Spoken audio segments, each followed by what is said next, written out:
Welcome to The Explainer. Have you ever wondered how a clothing store seems to know exactly how many large, tall shirts to stock versus, say, medium, short? Well, they aren't just guessing. They're using this really powerful statistical tool to understand the hidden relationship between two pieces of data, like a person's height and their weight. That tool is called joint probability, and today we're going to break it all down. So, here's the game plan for this explainer. First, we're going to talk about why these hidden relationships in data are so incredibly important. Then, we'll actually build the tool to map them out. After that, you'll learn how to read this map to get the big picture. And finally, this is the best part, we'll unlock its most powerful feature, answering those critical what-if questions.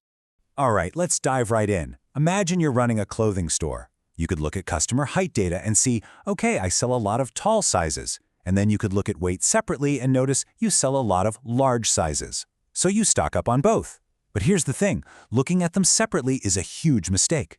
The real gold, the insight that keeps you from having racks of unsold clothes, is an understanding how height and weight actually interact. Right. Looking at height alone only tells you to buy more tall stuff. Weight alone tells you to buy more large stuff.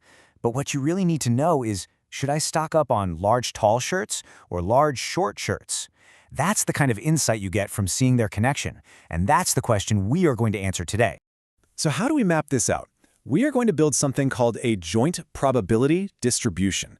Now, I know that sounds super technical, but don't let the name scare you off. Just think of it like a detailed map. But instead of showing cities and roads, this map shows the likelihood of every single height and weight combination happening together. The technical name for the rule book of our map is a joint probability mass function, or PMF. It's really just a formula that describes the relationship we're looking at. For our example, let's say our data scientists figured out that our customer data fits a simple model, P of xy equals some constant k multiplied by 2x plus 3y.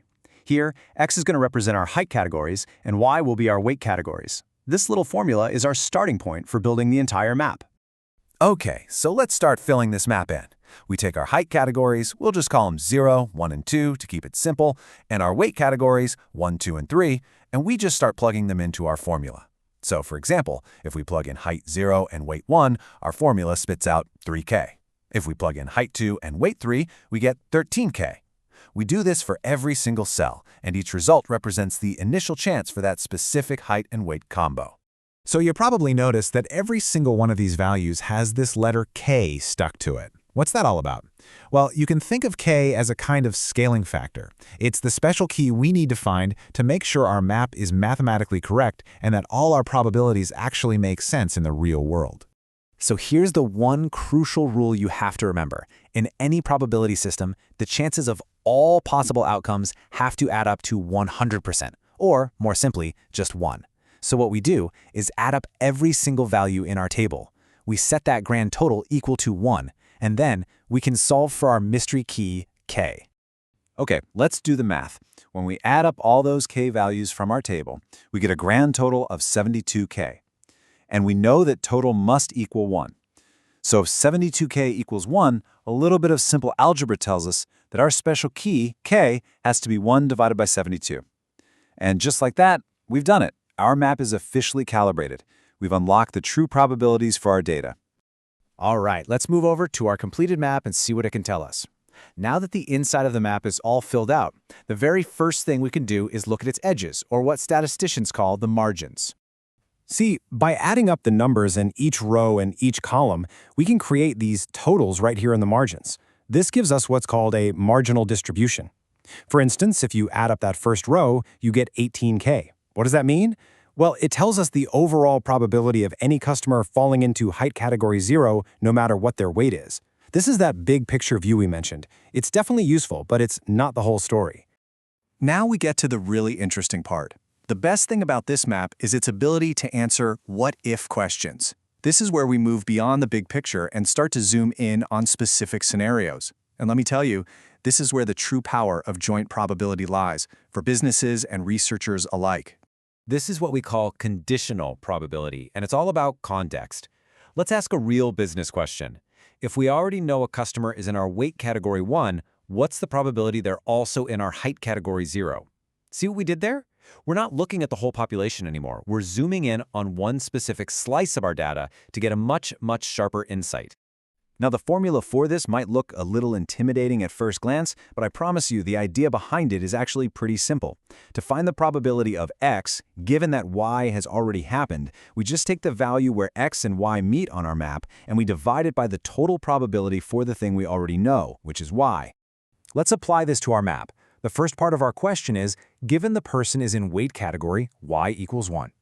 Okay, so that condition instantly narrows our world down to just this first column. For a moment, everything else on the map is irrelevant. Within this column, we find the specific cell we care about, height category x equals 0, which has the value 3k. Then we just look at the total for our new, smaller world, the total for this column, which is 15k. And this is how we get our answer. We divide that 3k by the total of 15k.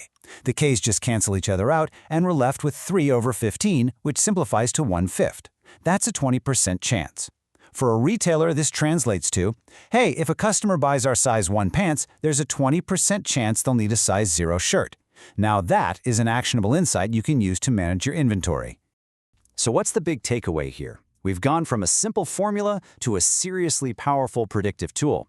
But why does this all matter beyond just being a neat math exercise? Well, we've learned how to build a map that literally shows us how two variables, like customer height and weight, interact with each other. We learned how to read the big picture from its edges, the margins. And most importantly, we learned how to zoom in and find specific, conditional insights by asking, what if? And that is the key to making smarter decisions in any business. You know, this method goes so far beyond clothing sizes. It's how financial institutions map the connection between interest rates and loan defaults. It's how medical researchers can map a patient's symptoms to specific diseases. It's a fundamental tool for finding those hidden connections that drive the world around us. So take a look at the data in your own life or in your work. The most valuable insights are rarely found by looking at just one thing at a time. The real question is, what two things will you look at together?